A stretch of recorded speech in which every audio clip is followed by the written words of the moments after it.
pitch into this particular protest today. There's a phrase from Michael Watt's paper. It talks about enclosures, this sort of breakup of the common land system and the imposition of large farms across the countryside in England. Enclosure represents a fundamental alteration in the way that the landscape is experienced. And I've just added that bit at the bottom there, because this is my pitch into today, really, that the present education reforms and government cuts, I think, represents a fundamental attempt to alter the experience of society, really. A change from being a citizen to being a consumer and nothing more. And this is my pitch into this. So in the course I talk quite a lot about the sort of last 400 or 500 years of enclosure movements and things. And you know, I've sort of left this in here, really. Here, what were these? You know, what were new about these enclosures? I think there's something resonant new about some of these education cuts and changes in education. The whole experience of farming and living on the land, the whole experience of being a student, being a part of a university, being a part of a community of scholars. This was transformed as daily lives, paths, habits were altered. The cultural meaning of land was changed. You know, being a member of society was changed. A citizen was changed. Land was being changed from being a communal resource connected to ideas of subsistence to being a capital resource. The degree being a capital resource rather than anything greater than that.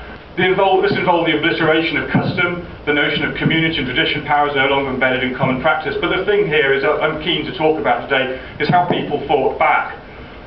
Now, this is exactly. This is in some ways this is a. You know, I've left this in here, really. This is, you know, 500 years ago. This is Star Chamber proceedings for Yorkshire. This is a protest by a bloke called Anthony Goddeshalf and 60 others. We don't know the names of the others. In June 1524, in Newbold, in Yorkshire Wolds, and this protest was broken up by a landlord, Henry Mashall, and his followers. And poor Anthony Goddeshalf got killed. That's the only reason why we know his name. And there's a sort of nice line here, well, not very nice really if you're Anthony Goddeshalf, that Henry Mashall's men violently drew the said Anthony, having no man or weapon for his defence, backward to a wall there being, and with a bill, i.e. a bill, a great big cleaver thing, there and then strake the said Anthony upon the head in so piteous wise that the brain ran and issued out of the head, and by force of which stroke and pitiful wound, the same Anthony then and there, immediately, and without any word speaking, fell down and died. Now, I guess there's a bit of a sort of gloomy, gory way to start this, right? But I think I left it there for a reason. There's two important edges to this. Firstly, is that the movement you're involved in today, it's important to remember, it's got a very long heritage. Anthony Goddeshalf is part of that tradition. He's part of that heritage of protest. People like Anthony Goddeshalf died so that people like you can go along and peacefully protest. This is really important to remember. And as I talk about historical geography, I suppose the geography side of this is we have to, I think, as well at the moment, take a little step back and think about what's going on elsewhere in the world, and to think that around quite a lot of parts of this world today, people will be persecuted, people will be battered on the head, people will be beaten up for protesting. I think it's really important to remember that, both the history and the geography. When I was an undergraduate here in 1988 to 1992, and one of the sort of formative times of myself, my memories of being an undergraduate was hanging around outside Devonshire House when the Tiananmen Square protests were taking place. If anyone remembers that great big black statue that seems to have disappeared again, it used to have a big flag on it, but for some reason the flag always disappeared, and it looks like some sort of person with a stick. But actually it used to have a flag on it. And I just remember those few weeks back in June 1989 when thousands and thousands of people were killed in Tiananmen Square for protesting. People exactly like yourselves standing up and trying to do something, trying to make change. And I think this again just underlines the importance of this. We have to remember people like Anthony Goddeshalf. Your right to protest depends upon it. He's part of your heritage of protest. But also remember that the wider world in all this. I think I hope that's readable. I'm just picking out some other bits and pieces of social protest and people doing things in the 17th, 18th, 19th century. One way which people did a lot was poetry. There's this poem, Oliver Goldsmith, very eloquent poet, The Deserted Village. This is all about a village which had been deserted by enclosure movement. Sweet smiling village, loveliest of the lawn, I won't read it all out. Thy sports are fled, and all thy charms withdrawn. Amidst thy bowers the tyrant's hand is seen, and desolations saddens all thy green, I think that was meant to be. Just to remember that the way in which the 18th century people were fighting back through lots of different means, not just fighting, but through lots of peaceful means, through publishing poetry and other things like that. There's a nice, right at the bottom there, the man of wealth and pride takes up space that many poor supply. Space for his lake, his parks, extended bounds, space for his horses, equipage and hounds. The robe that wrapped his limbs in silken cloth has robbed the neighbouring fields of half their groff. That's what you meant to say that. Well, that's him being very eloquent as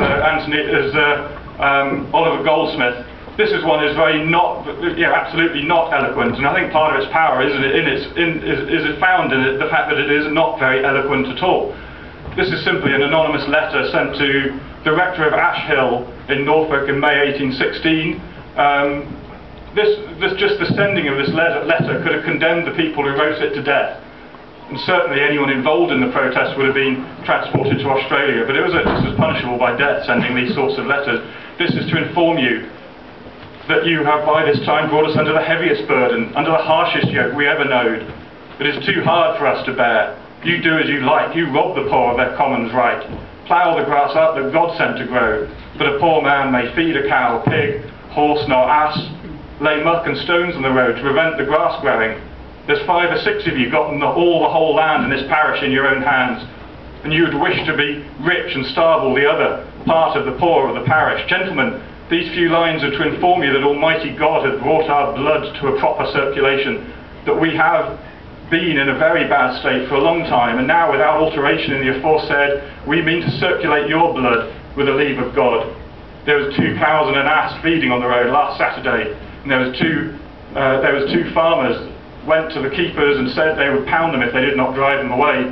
We deem the miller to be as big a rogue as you farmers. We shall drive the whole before us and knock down the mill, set fire to all the houses and stacks as we go along. We shall begin in the night. So you've had a good long time. No, we will fight for it. And if you win the day, so be it. Now this is not very eloquent, not the sort of standard of Oliver Goldsmith, but I think it's probably more powerful for all of that.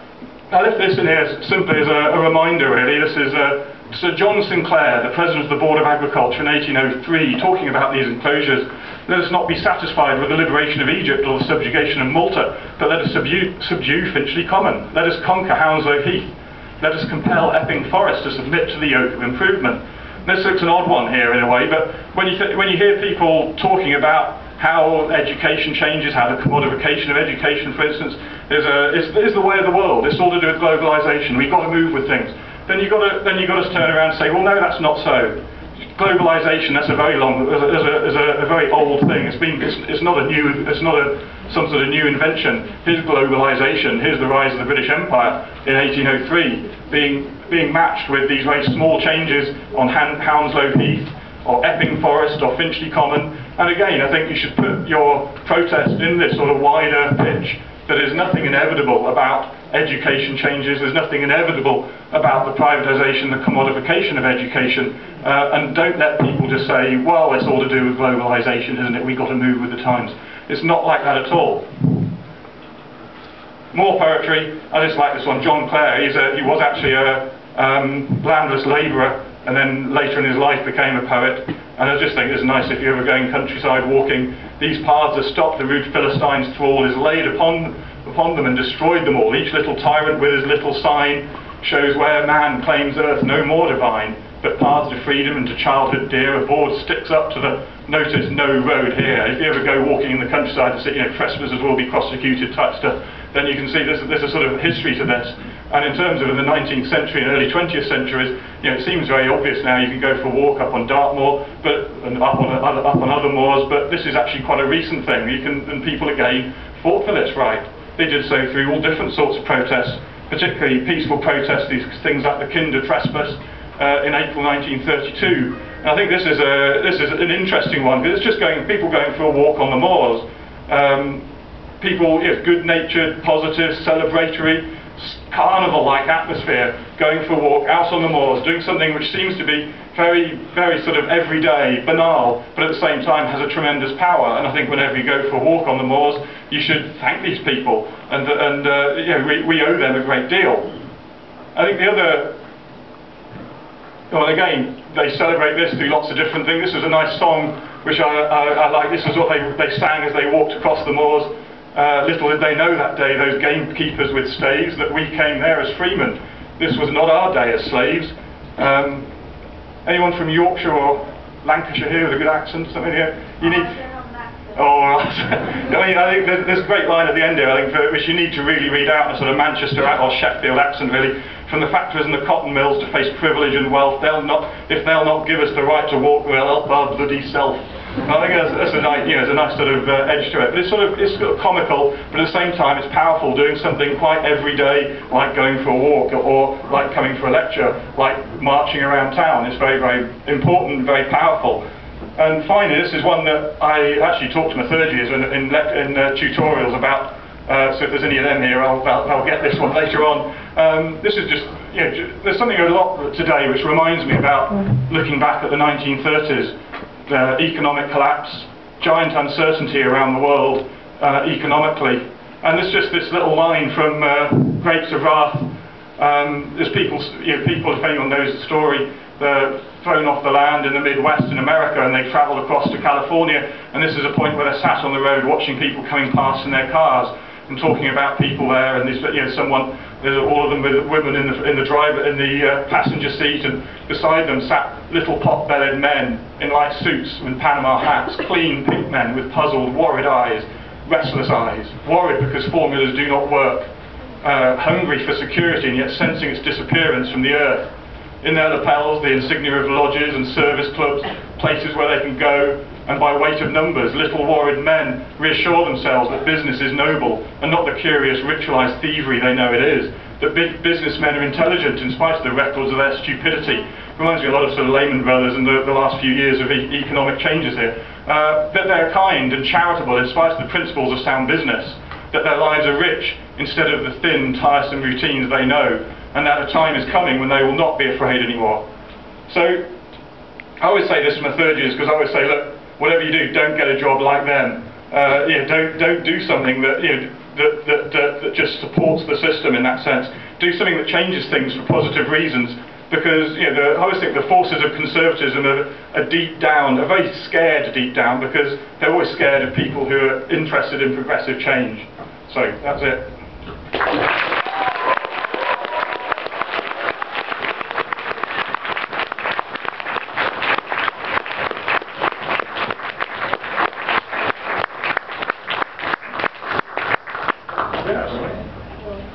Thank you very, very much for that. Another round of applause, please. Yeah.